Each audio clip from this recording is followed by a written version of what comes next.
verdejantes, Ele vem me conduzir, e nas relvas abundantes vou descanso então fruir, e nas relvas abundantes vou descanso então fruir.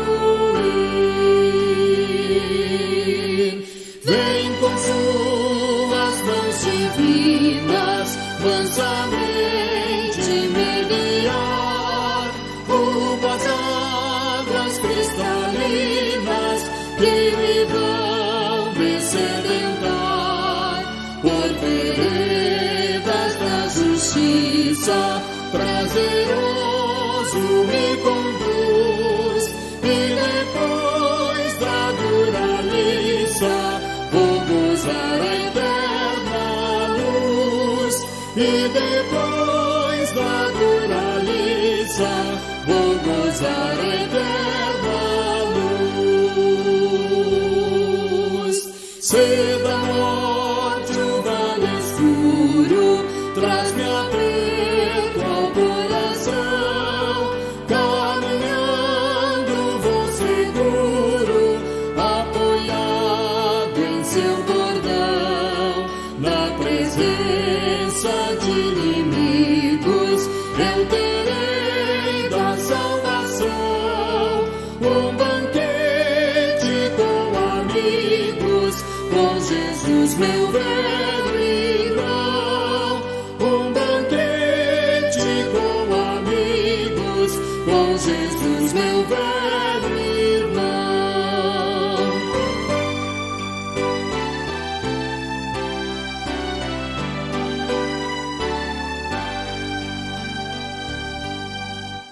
Olho santo derramado, a cabeça vem ungir, vai meu cálice transbordando, por grandioso bem fruir. Certamente que a bondade sempre a mim seguir terei, e no ar da eternidade muito feliz habitarei, e no ar da eternidade muito feliz habitarei.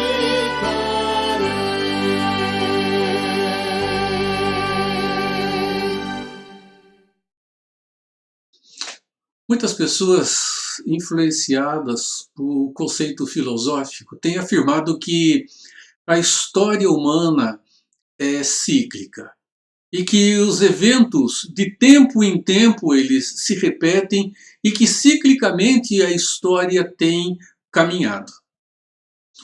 É fato, através da história nós temos visto que eventos têm acontecido de maneira muito semelhante, de maneira muito próxima até, de maneira que muitos têm olhado e têm entendido que os ciclos então estão se repetindo continuamente. A história tem nos mostrado que, olhando não pelos olhos da filosofia ou da sociologia, mas olhando com os olhos das escrituras, que os fatos, sim, eles têm a sua repetição, porque os homens, os seres humanos, eles são o mesmo, desde a criação de Deus até hoje, como seres humanos. E afetados diretamente pela queda, as suas atitudes, os seus atos, eles têm continuamente apresentado semelhança através, então, dos tempos.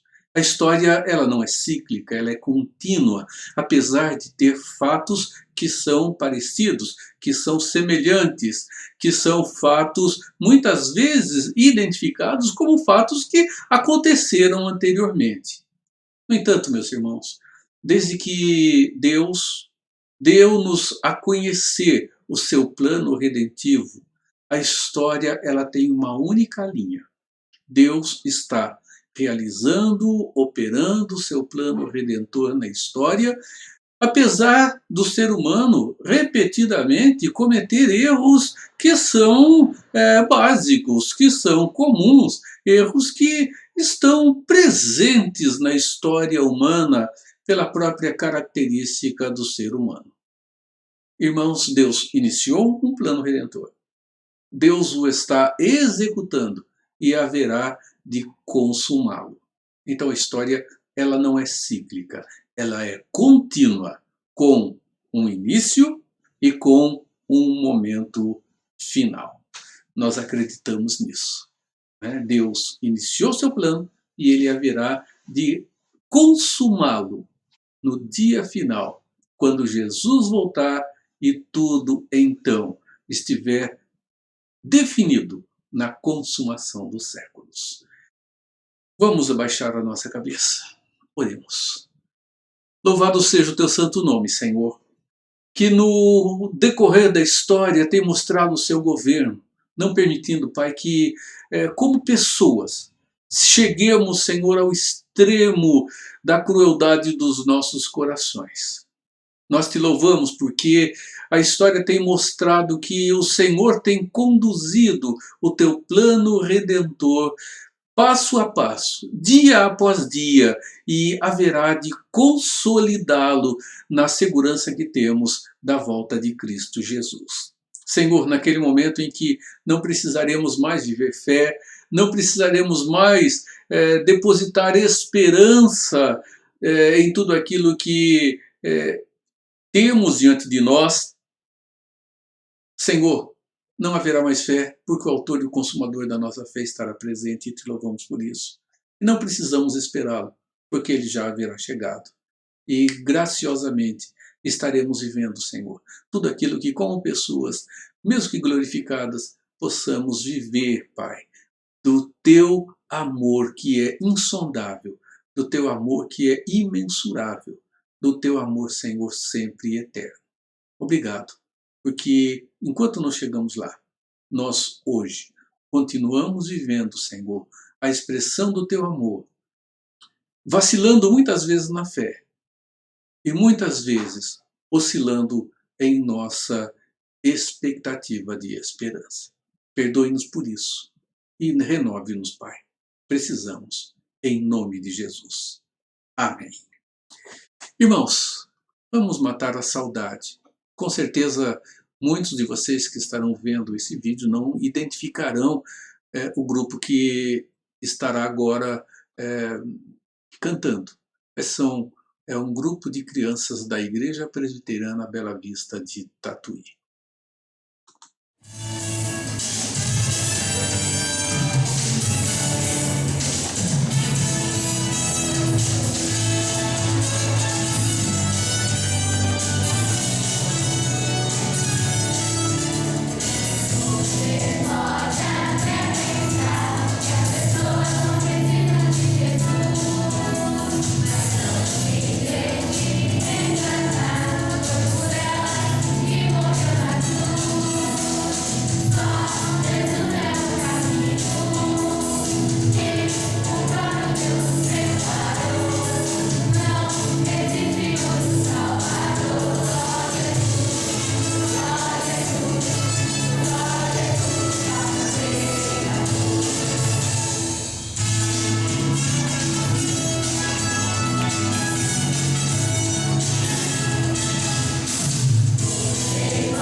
A insatisfação humana, ela é característica.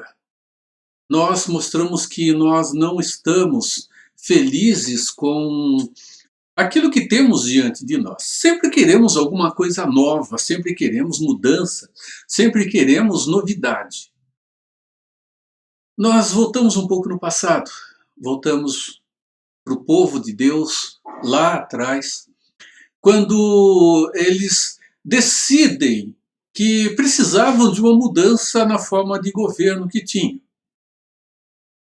Eles estavam vivendo debaixo dos cuidados de Deus, numa teocracia onde Deus era senhor sobre eles e os governava através de líderes que ele próprio, Deus, levantava para que então se estabelecesse a ordem, para que se estabelecesse a justiça, para que se estabelecesse a equidade que deveria existir dentro da comunidade de Israel. Irmãos, é interessante nós observarmos que mesmo antes do estabelecimento da monarquia, lá em Deuteronômio, Deus deu instruções de como o rei deveria proceder. O rei, ele deveria ser justo. O rei deveria ter uma postura de responsabilidade na preservação dessa justiça. E onde estava a base para tudo isso? Na lei que Deus houvera revelado. Nós observamos que ele tinha, da parte de Deus, a ajuda de pessoas que o próprio Deus instituiu. Ele tinha os sacerdotes, e não somente os sacerdotes, mas os homens que Deus levantou para o auxílio, os seus santos profetas. E nós observamos que a caminhada do povo de Deus, dentro do período da monarquia, foi uma caminhada, podemos chamar de trágica. A história nos mostra que no final, na caminhada final da vida de Samuel, que teve um papel profético, atuou como juiz, o povo então chega a ele e pede uma sucessão de governo que fosse diferente. Eles dizem: queremos um rei. Os povos à volta de Israel tinham a monarquia por forma de governo. Eles: nós queremos também um rei à semelhança desses povos. E aquilo que Deus houvera dito lá atrás, é muito interessante nós observarmos, então acontece, as instruções estão ali, e Deus então permite que o reinado, a monarquia estabeleça-se. E na tristeza de Samuel, Deus afirma que o problema não estava com ele, que não era a liderança de Samuel que eles estavam rejeitando, mas a sua liderança como Deus sobre ele e como o supremo governante sobre a sua nação, sobre as suas vidas e sobre os seus atos. E nós então temos o estabelecimento do que nós chamamos de reino único. O reino que não estava dividido, o reino que estava unificado. O primeiro rei, então, estabelecido por Deus foi Saul, que teve por sucessão a Davi, um homem segundo o coração de Deus, e que teve como sucessão, então, o seu filho Salomão. Salomão é conhecido pela sua sabedoria. E Salomão tem um início muito precioso, bom e bonito diante de Deus. Deus diz: o que você quer que eu lhe dê? E ele simplesmente pede sabedoria para governar ao povo. Ele não só teve sabedoria, como teve também riqueza. E diante disso tudo, na sua sabedoria, adquiriu muito conhecimento, mas, meus irmãos, não soube usar esse conhecimento, não soube ter sabedoria, não soube preservar a sua integridade diante de Deus como precisaria, afrouxando o seu governo e permitindo então que uma miscigenação de valores se fizesse presente dentro da vida do povo. Depois de Salomão, o reino então se divide: reino do norte e reino do sul, Roboão e Jeroboão. E uma sucessão de reis paralelamente aconteceu dentro dos dois reinos, o reino do norte e o reino do sul. A sucessão de governos, meus irmãos, ela foi grande. E Deus apresenta então sempre o seu juízo, a sua advertência, o seu cuidado, para que aquele povo, o seu povo, pudesse ser um povo vitorioso dentro da sua própria caminhada. Irmãos, o Reino do Norte, em sua maioria, teve uma sucessão de reis que não viveram segundo o Senhor, que fizeram o que é mal perante Deus. E o Reino do Norte, o Reino de Israel, ele tem o seu fim em 722 a.C., com a invasão da Assíria sobre ele. Com a invasão da Assíria, aquilo que Deus houvera prometido, houvera profetizado, acontece. Deus lhes diz: nunca antes de chamar a atenção, de advertir, de mostrar os erros, que eles seriam espalhados pela terra. Assim o povo assírio, como era a sua prática, fez.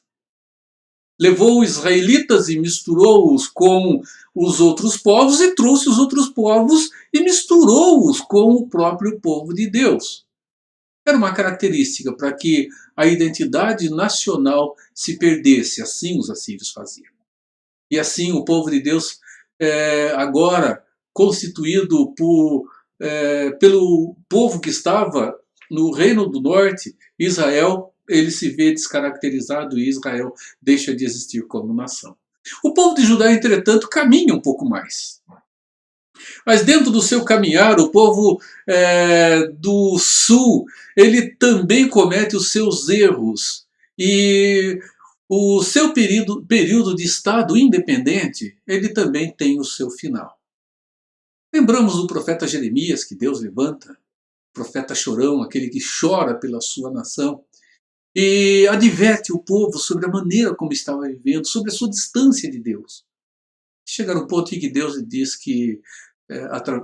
ao povo através dele que eles então teriam um período de cativeiro e passariam 70 anos nesse cativeiro, e que depois eles seriam restaurados à sua terra.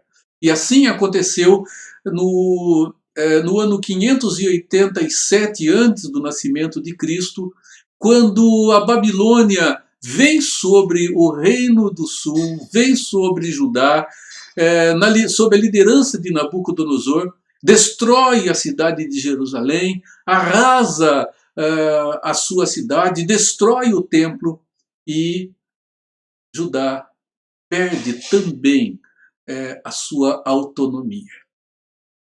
Meus irmãos, Deus nunca absolutamente levou o seu povo à disciplina sem antes adverti-lo. O povo vai para o cativeiro e Deus, de maneira muito preciosa, faz com que na sucessão de impérios o povo então volte para casa e o território de Judá ganhe novamente identidade e Jerusalém seja novamente reconstruída e o templo restaurado. Irmãos, o Império Assírio, ele é derrotado pelo Império Babilônico. O Império Babilônico é derrotado pelo Império Persa. E o Império Persa foi a instrumentalidade de Deus para trazer o seu povo de volta. Com a grande investida de Ciro o Grande, nós observamos que ele decreta, então, a volta do povo de Israel para a sua terra. Isto tem uma interrupção com Artaxerxes, que o precede. No entanto, Dario, quando precede a Artaxerxes, permite, então, que a continuidade aconteça. E nós temos outro Artaxerxes que dá continuidade a todo esse trabalho, e o povo volta. E 3 líderes foram levantados por Deus: Zorobabel, Esdras e Neemias. A reconstrução da vida civil, a reconstrução do templo e a fortificação da cidade aconteceu debaixo da batuta, debaixo da liderança, debaixo do governo desses homens santos de Deus. E Deus levanta 3 profetas nesse período: o profeta Ageu, o profeta Zacarias e o profeta Malaquias. E eu quero ler um texto, parte do livro do profeta Malaquias, no capítulo 3, do verso 13 ao verso 18. Ele diz assim: As vossas palavras foram duras para mim, diz o Senhor, mas vós dizeis, que temos falado contra ti? Vós dizeis, inútil é servir a Deus, que nos aproveitou termos cuidado em guardar os seus preceitos e a andar de luto diante do Senhor dos Exércitos? Ora, pois, nós reputamos por felizes os soberbos, também os que cometem impiedade prosperam. Sim, eles tentam ao Senhor e escapam. Então os que temiam ao Senhor falavam uns aos outros. O Senhor atentava e ouvia. Havia um memorial escrito diante dele para os que temem o Senhor e para os que se lembram do seu nome. Eles serão para mim particular tesouro naquele dia que preparei, diz o Senhor dos Exércitos. Poupá-los-ei como um homem poupa seu filho que o serve. Então verei outra vez a diferença entre o justo e o perverso, entre o que serve e o que a Deus e o que não o serve. Meus irmãos, o povo de Deus estava vivendo um momento desesperançoso. Eles estavam sem esperança diante do que estava acontecendo dentro do seu território. Injustiça, muitos atos inconvenientes, muito sofrimento. E nós observamos que ali pessoas começam a levantar indagações. Afinal de contas, onde é que está o Deus que cuidou dos nossos pais e que fez promessas? Onde estão as promessas que foram feitas e que estão demorando tanto para que sejam cumpridas? Eles perguntam, vale mesmo a pena servir a Deus? Vale mesmo a pena nos vestirmos de luto mostrando o arrependimento?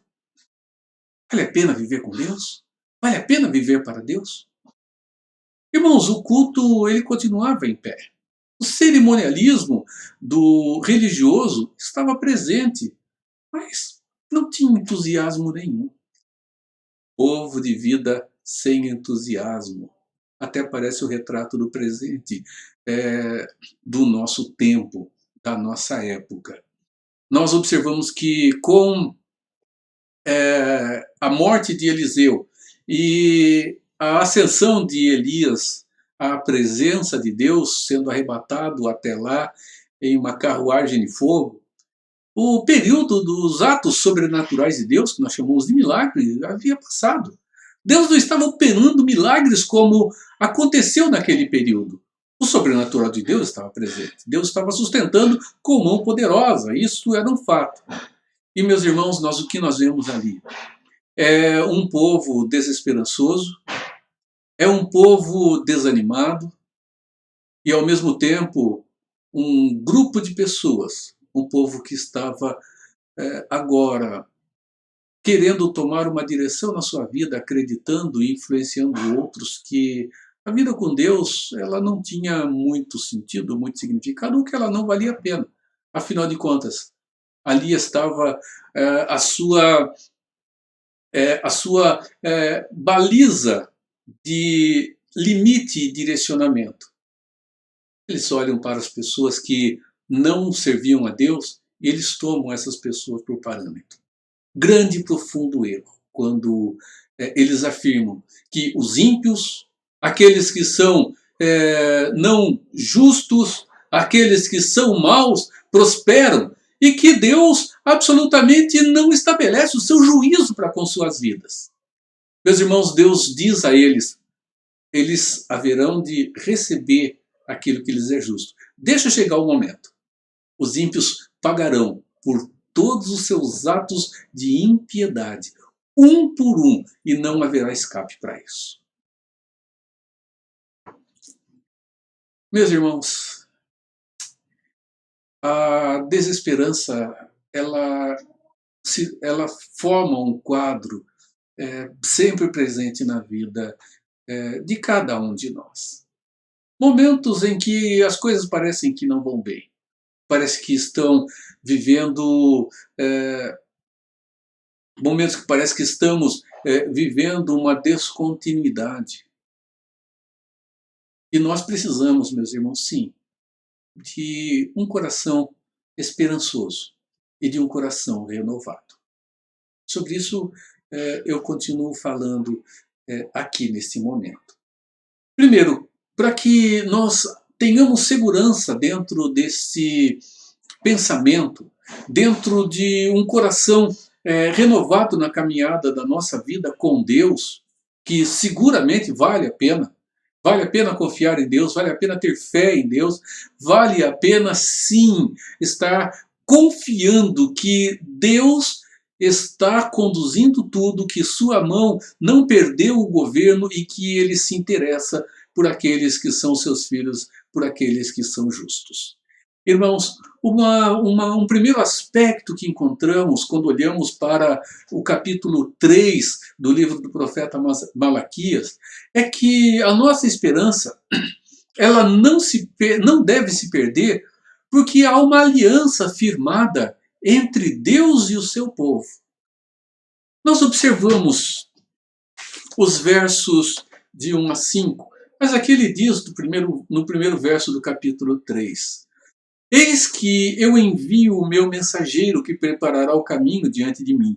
De repente virá ao seu templo o Senhor, a quem vós buscais, o anjo da aliança, a quem desejais. Eis que ele vem, diz o Senhor. E ele continua falando a respeito desse momento. Há uma aliança eterna firmada entre Deus e o seu povo, meus irmãos, o que garante que de maneira extremamente fiel, tudo aquilo que Deus tem nos assegurado, Ele estará se cumprindo. A palavra aliança dentro das Escrituras, ela é muito mais séria do que um acordo simplesmente. O seu sentido é de um contrato firmado que nunca deixa de existir. Mesmo quebrado, ele ainda continua existindo dentro da sua formalidade. O povo quebrou a aliança da sua parte. Ele quebrou a sua relação na aliança, mas a aliança continuou em pé. Então, quando Deus diz que nós somos parte do seu povo, que somos pessoas que ele haverá de cuidar, a segurança que temos é de que, mesmo quando, como pessoas, nós não cumprimos a nossa parte na aliança, Deus continua sendo fiel e haverá de continuar a cumprir tudo aquilo que Ele coloca como termo dentro dessa aliança para conosco. Sabendo que se fizermos e vivemos como o povo viveu no passado, haverá disciplina sim sobre nós, por amor que Ele tem à nossa própria vida. E o que é importante nós observarmos, meus irmãos, é que temos a garantia de que essa aliança ela estará se cumprindo e que tudo aquilo que Deus nos prometeu estará acontecendo, porque Deus, Ele mostra-se aqui como Deus que não muda. Verso 6. Porque eu, o Senhor, não mudo, por isso vós, ó filho de Jacó, não sois consumidos. Meus irmãos, a imutabilidade de Deus é a garantia que temos de que tudo aquilo que Deus assim ordenou estará acontecendo. Tudo aquilo que Ele prometeu, nós receberemos. Tudo aquilo que Ele estabeleceu continuará em pé. Imutabilidade de Deus não significa imobilidade. Às vezes tem essa confusão, olhamos para as Escrituras e vemos Deus, expressão como Deus arrependendo-se. Evidente, o arrependimento de Deus não tem nada a ver com o arrependimento humano. Não há uma relação assim. E nós observamos que Deus, Ele movimenta-se dentro do seu próprio ser. Mas quando nós falamos de imutabilidade, nós estamos nos referindo ao ser de Deus dentro da sua infinitude. Deus, meus irmãos, Ele não muda. Ele não precisa de mais nada para ser completo como Ele é.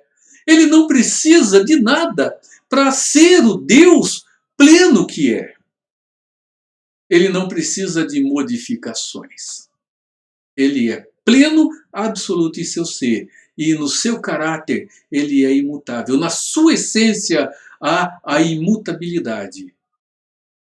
Então, esse atributo rico de Deus é a garantia de que a aliança que ele estabeleceu estará firmada por todo sempre e fazemos parte dela.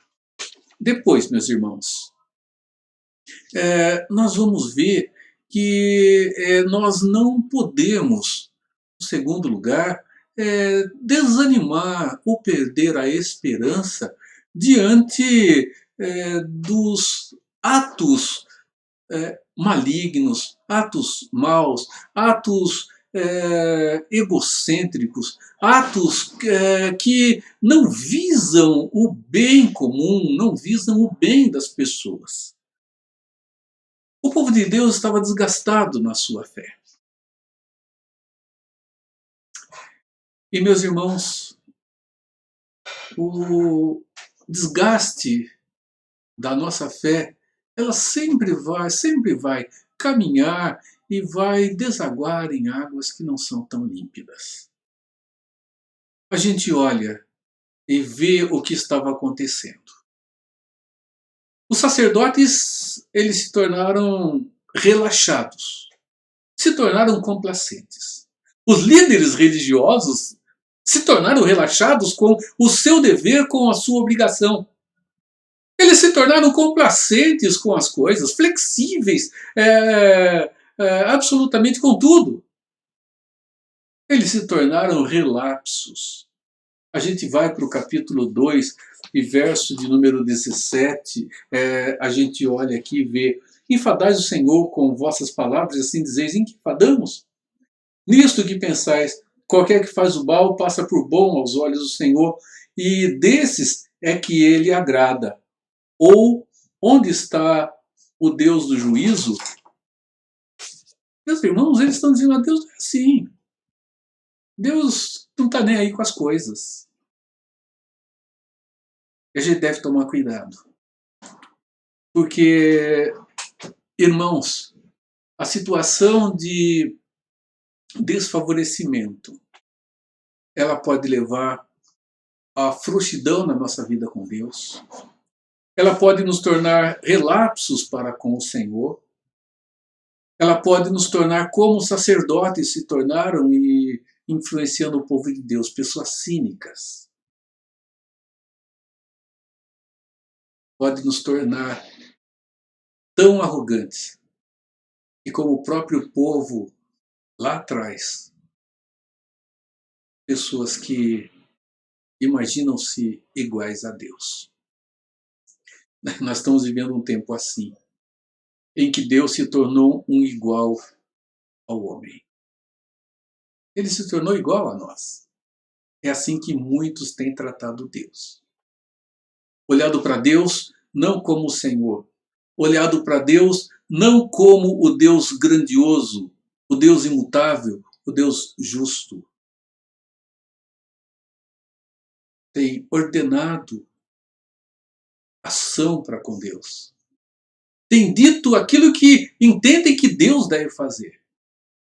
E tem até mesmo determinado que hoje as coisas vão tomar um novo rumo, porque Deus está dizendo que esse novo rumo vai haver e que traz revelação pessoal a pessoas em particular, e essas pessoas em particular se tornaram agora representantes do próprio Deus aqui, e que Deus está acrescentando até novos valores à sua própria revelação, às Escrituras Sagradas. O desgaste da fé, mesmo que imperceptível, pode caminhar para um desgaste, e esse desgaste pode nos levar a posições, a atitudes e a situações que ferem ao Deus Todo-Poderoso e prejudicam a nossa própria vida. Então, o desgaste da fé, ele é algo que passa ou rodeia a cada um de nós. E, meus irmãos, um terceiro aspecto. O Deus da aliança que vimos ainda há pouco é aquele que reaviva a nossa esperança. E ele faz isso relembrando as suas promessas para com a nossa vida. Ele faz um convite para que as pessoas voltem-se a ele. E ele afirma que ele nunca esquece daqueles que ouvem a sua verdade, ouvem a sua palavra, que dão ouvidos ao que ele diz e que curvam-se diante do seu senhorio. Meus irmãos, ele afirma que estes serão para Deus particular tesouro. Naquele dia que preparei, diz o Senhor dos Exércitos. Deus afirma, naquele dia serão para mim um tesouro muito rico e precioso. E aqueles que não dão ouvidos a mim, ai de cada um deles, porque ele diz, então vereis outra vez a diferença entre o justo e o perverso, entre o que serve a Deus e o que não serve. Uma diferença séria. O povo de Deus tinha tudo diante de si. O templo restaurado, o culto restabelecido, mas um coração vazio diante do próprio Senhor, uma vida dupla, uma vida dúbia. E Deus diz que não dá para servir a dois senhores. Ele diz isso através de Jesus. Não dá para servir a dois senhores. Ou há de agradar a um e aborrecer a outro, ou há de agradar o outro e aborrecer a um. Não dá para termos o pé em duas canoas. Absolutamente. Tem uma história interessante, um fato que aconteceu comigo, meu pai e meu tio. Meu pai e meu tio já faleceram. E nós, em Botucatu, lá onde eu morava, íamos para a Barra Bonita pescar. Nós íamos pescar lá no Tietê. O Tietê lá já está limpinho. E nós pescávamos, na época, já bastante tempo, mais de 30 anos, em uma das margens do rio, onde os pescadores encostavam seus barcos e permitiam que nós sentássemos ali para pescar. Os barcos, eles eram amarrados com uma corrente, essa corrente estava presa numa estaca e em uma argola que era ali acorrentada e travada por um cadeado. Em um determinado dia, estava eu num barco, meu tio no outro, meu irmão no outro, meu pai no outro, estávamos todos ali. E o meu tio resolveu passar o barco dele para o meu barco, eles estavam juntos. E ele colocou o pé firmado na sua canoa e colocou o outro pé no barco em que eu estava. E ele, quando coloca o seu pé no outro barco, os barcos eles vão se separando. As suas pernas vão abrindo e a perna tem um limite e ele cai dentro da água. Irmãos, não imagine que nós vamos conseguir viver de forma a colocar o pé em duas canoas. Ou servimos a Deus, ou vivemos com Deus, ou não vivemos. E não dá para alimentarmos o nosso coração com esperança que não seja em Deus. Não dá para alimentar esperança em situações que estão aí próximos de nós e alimentarmos esperança em Deus. Porque as esperanças distantes de nós, esperança na nossa sociedade, no nosso tempo, irmãos, ela é uma esperança que não traz segurança. A esperança em Deus, sim. Porque Deus é o renovador da esperança. Esperar em Deus vale a pena. Esperar em Deus é seguro para nós.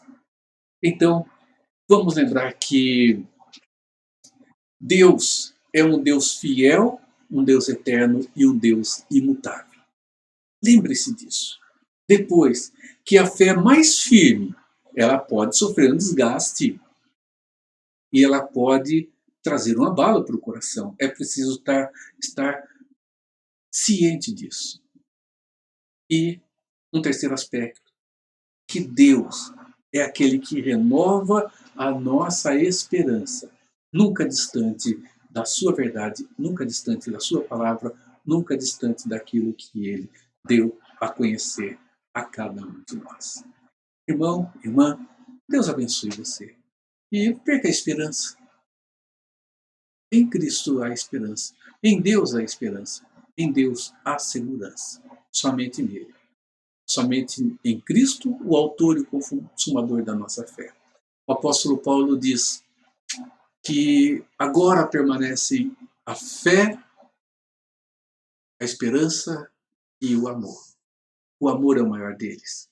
E o amor, ele nos é conhecido pela manifestação do amor que Deus tem para conosco. A nossa esperança está no que Deus prometeu e estará realizando em nossa vida. E para que nós tenhamos tranquilidade para viver, nós precisamos de fé. Nós precisamos crer nessa verdade. Deus te renove e Deus te abençoe em Cristo Jesus. Amém. Nosso Deus, obrigado porque no Senhor temos esperança. Obrigado porque no Senhor temos segurança. Obrigado porque no Senhor, mesmo que o barco chacoalhe, nós sabemos que estamos seguros dentro do cuidado que o Senhor tem para conosco, através da pessoa do teu Filho amado. Deus, obrigado. Alguns dos nossos irmãos que estavam doentes melhoraram bastante. Te agradecemos por isso. E pedimos, Senhor, por eles, pela recuperação. Pedimos por outros irmãos que estão doentes, que estão enfermos, Senhor, e precisam do cuidado sobre a sua vida. Sabemos, Pai, que a nossa vida tem limite. Nós sabemos que muitas situações de enfermidade das nossas vidas, elas sofrerão simplesmente um controle. Deus amado, que o Senhor esteja alimentando o nosso coração com segurança, Pai. Com nosso coração com esperança. E o nosso coração com a certeza de que o teu cuidado está conosco. E é esse cuidado que tem nos dado condição, Pai, para dar o próximo passo. Condição para estarmos em pé. Condição para continuarmos, Senhor, a nossa caminhada de vida. Louvado seja o Senhor, que no amanhecer de cada dia nos dá graça suficiente para viver, Senhor, as horas do dia, os desafios que traz e nos permitir chegar até o final dele. É pela tua graça, Senhor, somente por ela. É pela manifestação da tua provisão diária sobre a nossa vida. Cuide, Senhor, de cada um de nós como teu povo, nas necessidades que temos. Não permita, Senhor, que nosso coração desfaleça. Deus amado, saibamos tratar do nosso coração para não desfalecermos na nossa fé, para não nos tornarmos pessoas cínicas, para não nos tornarmos pessoas, Senhor, que tratem aos outros que estão à nossa volta de maneira bruta, de maneira dura e de maneira cruel. Senhor, renove-nos. É o que te pedimos em nome de Jesus. Amém.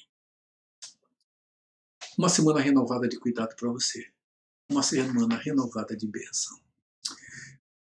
Nosso pós-lua de hoje, Quarteto Átrios e Coral Luz.